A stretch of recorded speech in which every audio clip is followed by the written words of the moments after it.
Hello, PM lovers. How are you doing? Welcome back to Project Management Enthusiast.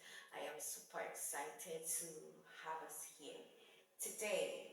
Today we're going to be talking about project scope. What is a project scope? What is it all about? What are the advantages of having a project scope? How do we define a project? All of this and more we're going to be discussing in this video. So let's get right into today's video. What is a project scope? A project scope involves determining and defining the deliverables of the project, the quality of the project, the cost of the project, the deadline of the project. And it is paramount that every project have a project scope because it gives us a clear vision, a clear objective of what the project is about, and helps us get focused. It helps the team get focused. It helps the stakeholders be clear on what the project is all about. So there's no misinformation, no misinterpretation. Everything is clear. So I feel, I feel that it is almost like the second thing that we do in a project.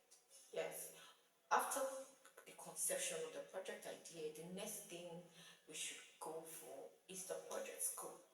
What does this project involve? What is it going to look like? What's the definition of success for this project?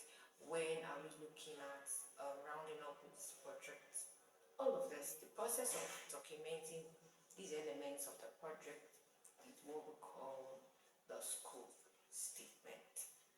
So the scope statement is a document that contains what the project is all about, from the scope, from the quality to the deliverables to the cost of the project to the timeline of the project.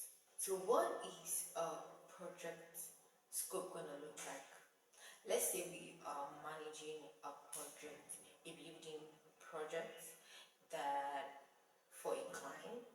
So a project scope for that building is going to look like this. Well, how many rooms do you expect the building to have? What kind of gates do you want? What kind of door? Is it a glass door? Is it a wooden door? What kind of roof do you want? Is it a flat roof? Or what kind of roofing should you want? And what color do you want the building to be painted? What kind of flooring do you want in the compound? Do you want stamped concrete? Do you want interlock? And all of that. And what is the balcony gonna look like? And what have you? So all of this is what is going to be contained in the scope statement, including the budget of the client for that project and the deadline for the project and when the client is looking to move in. Yeah, so to determine project scope, the PM has to meet with the stakeholder, the client, depending on what the case is, to determine what the project scope will look like. So they will have to discuss the requirements, definition of success for that project, like how much the stakeholder is willing to spend on that project, and then what the quality of the project is going to be, like what are the tasks, what are we looking at overall for this project. That's how to determine a project scope, and it is paramount that we have a project scope. It is crucial. The importance of a project scope can never be overemphasized, because if there's no project scope, the team is going to be strained. I'm telling you. A friend of mine once handled a building project, and the one we are in that was supposed to be 4 units of 4-bedroom duplex. What I mean by that is 4-bedroom duplex into 4 places. So we have 4-bedroom 1, 4-bedroom 2, 4-bedroom 3, 4 units of 4-bedroom duplex. And then the client came up to say, no, I don't want it to be 4-bedroom anymore. I want it to be 4-bedroom duplex, 5 units, so 5 units of 4 bedroom duplex instead of 4 units of 4 bedroom duplex. That was not even I think that was not enough. During the project, it would come up to say, I don't like the fact that the door is here. Why not change the door to this place? And all of that. And at the end of that project, the building came out altered. It really came out altered, I'm not gonna lie. And that is because of scope creep. Scope creep is when we keep adding stuffs, adding ideas. We sleep and wake up and we feel like, oh, I think we should add this. And we keep expanding the scope of the project. So a project scope helps us to cut down on scope creep. That's one of it.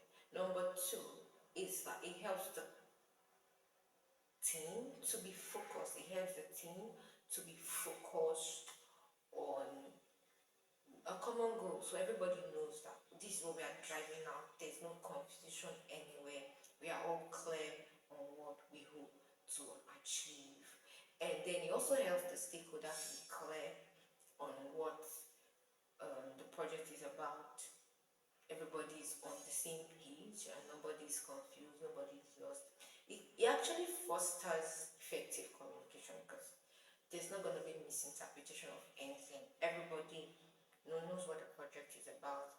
It also helps the PM because the PM knows what to look out for while monitoring and controlling the project, and he knows what the definition of success is clear, and we know what we are all doing.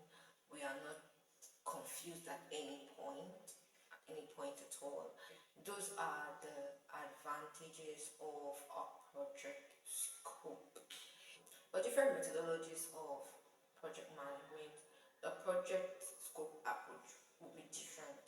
For waterfall, traditional method, which is sequential, it's gonna be strict so that it is not easy to amend. But for the agile method, which is iterative in nature, at the end of each sprint, the stakeholder, the client could analyze and modify the project scope to fit into the overall business goal for that project. Yeah, so thank you for sticking with me till this point. This is the end of thank you so much. Please do not forget to subscribe, do not forget to like, do not forget to comment and to share with your friends and family. Till I see you next time.